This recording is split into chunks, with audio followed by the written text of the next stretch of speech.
මේක මෙතන දාලා නැහැ. ඕගොල්ලන්ගේ වල සාමාන්‍ය හැම වෙන්නේ නැහැ. ඕගොල්ලෝ ඒ ලෙවල් කරන නිසා මාර කලින් දවසකත් කියන්නේ නැති දැන්. මේ දවස්වල සාමාන්‍ය ලංකාවේ හැම ට්‍රෙන්ඩ් එකක් තියෙනවා. පිරිසක් ඒ ලෙවල් කරන්නේත් නැතුව අර ෆවුන්ඩේෂන් කෝස් කරලා යනවා. ඒක මගේ පර්සනල් මම පන්ති කරන නිසා කියනවා නෙමෙයි. බොහොම සුළු පිරිසකට ඒක හරියන්න පුළුවන්. කියන්නේ සමහර ළමයි IT පැත්තට හෙන ටැලන්ට් කියන්නේ මේ ගේම් එකක් ගහනවා කියන නෙමෙයි. ඇත්තටම IT පැත්තට හෙන ටැලන්ට් අයන. එහෙම ටැලන්ට් එක් කෙනෙකුට ඔය BCS British Computer Society එකේ වගේ මොන හරි එකක් කරලා ඉස්සරහට කරන් ගිහේ. අනිත් බහුතරයක් දෙනා ෆවුන්ඩේෂන් කරලා ගියා කිව්වට කියන විශේෂ ටැලන්ට් එකක් නැත්තම් ඒව සම්බන්ධ එයාට ඊට වඩා අනිවාර්යයෙන් වැදගත් ඩිග්‍රියක් කරලා රටකට යන එක. ඩිග්‍රියක් කරලා රටකට මොකද අපි ඩිග්‍රියක් කරලා PR හරි මොන හරි ගන්නකොට ඩිග්‍රියට ලකුණු දෙනවා. ලොකු ලකුණක් දෙනවා ඩිග්‍රියකට. එහෙම නැතුව අර පිටරට යනවා කියලා නිකන් යන්නම් කාලේ ගියා කියලා එහෙම යන්න බෑ. එහෙම පුළුවන් අර එහෙම ළමයි ඉන්නේ නිකන් අපි නිකන් එක ඉස්කෝලේකට එහෙම ළමයි දෙන්නෙක් ඉන්නවා. සමහර ළමයි IT වලින් ඒ ළමයි අර ඒකෙක් එන්ඩ් එකේ ඉන්නේ. එහෙම සමහර ඉස්කෝලේකටවත් එහෙම එකෙක් නැහැ. හරි. සමහර කලාපයකට එහෙම එකෙක් නැහැ. හරි. පළාතකට තමයි එහෙම පහක් අයගෙන. එහෙම අමුතු ටැලන්ට් එකක් තියෙන අයට O level කරත් කමන්නේ ෆවුන්ඩේෂන් එකක් කරලා ගියට කන්න සාමාන්‍ය ඉන්නේ බහුතරය සාමාන්‍ය ළමයිනේ.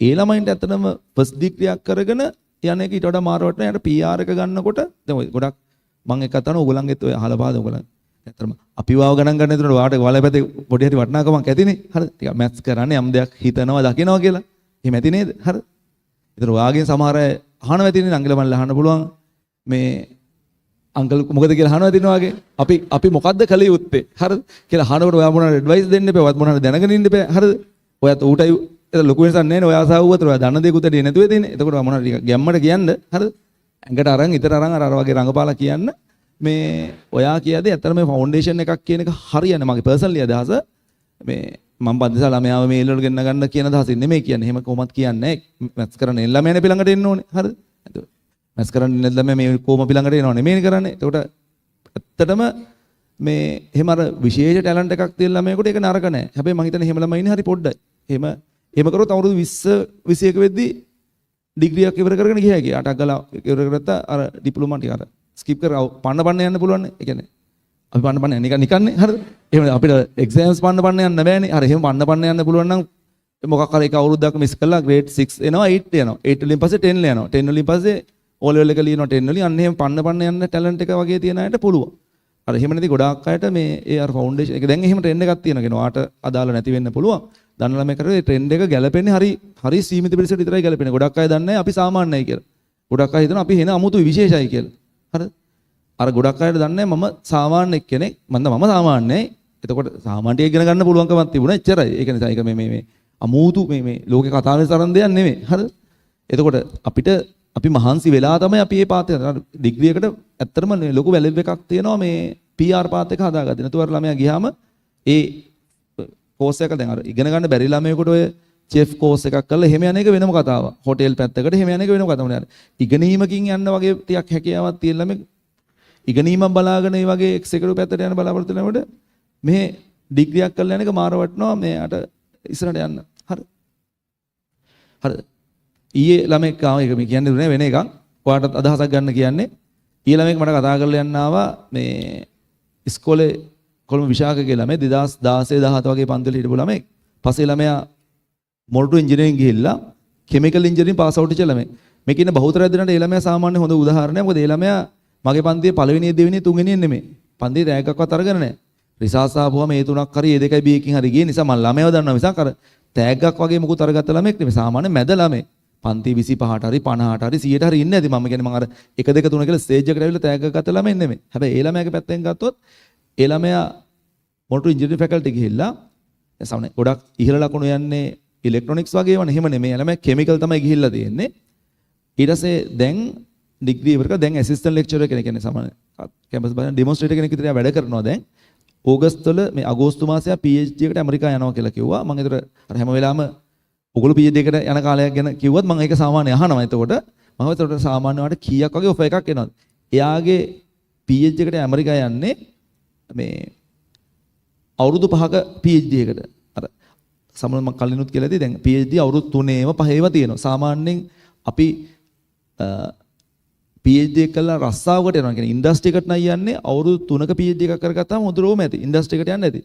අපි හයර් ස්ටඩීස් කියන්නේ අපි PhD කළා ආය කැම්පස් එකේ ලෙක්චරර් කෙනෙක් හරි වෙලා අන්න එහෙම ස්ටඩීස් පැත්තට එනවනම් අවුරුදු 3ක PhD එකට වඩා සාර්ථක 5ක PhD එක.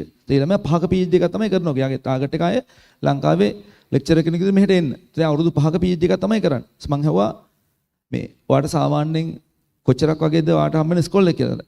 එලා මට කතා කරලා යන්නේ නැහැ. එලා මම ඔහොම එකක් අහයි කියලා හිතුවේ නෑ. ඔයා ඇයිද ලෑස්ති වෙලා එන්නේ. හරිද? ඔයා PhD එකට යන කාලේදී ඔයා ලෑස්ති වෙලා එන්නේ. මෙයා මම අහනවා සාමාන්‍යයෙන් ඒක අත මට. ඔයගොල්ලන්ට අදහස් කියන අහනවා සාමාන්‍යයෙන්.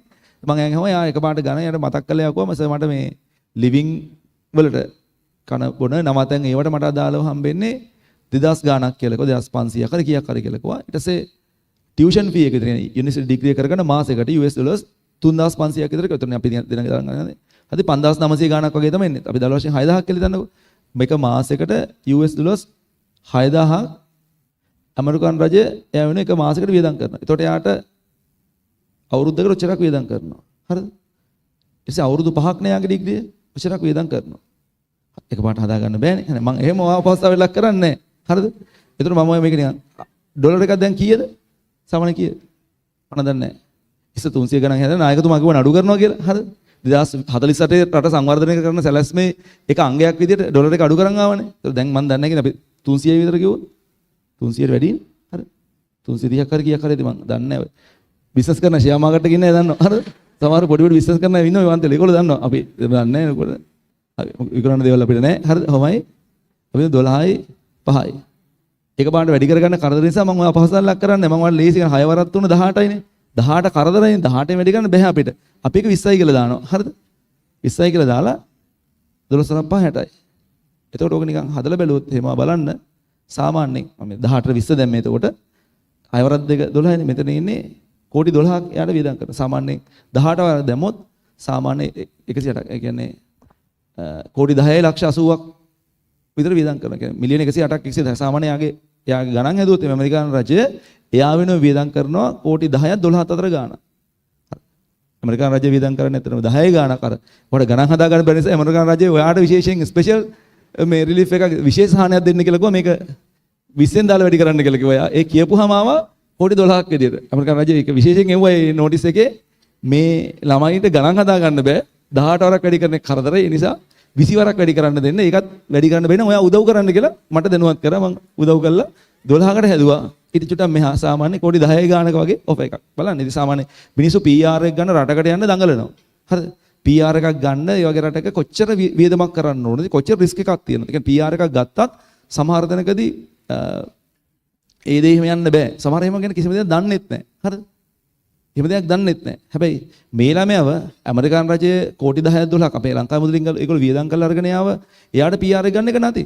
ඔය ළමයාට ඒ ළමයාගේ ටාගට් එක මෙහෙ එන්න ඕන නිසා තමයි 5 years PhD එකක් කරන්නේ. නමුත් එයා වගේ ළමයෙකුට මේ PR එකක් ගන්න එක නැති. හරිද?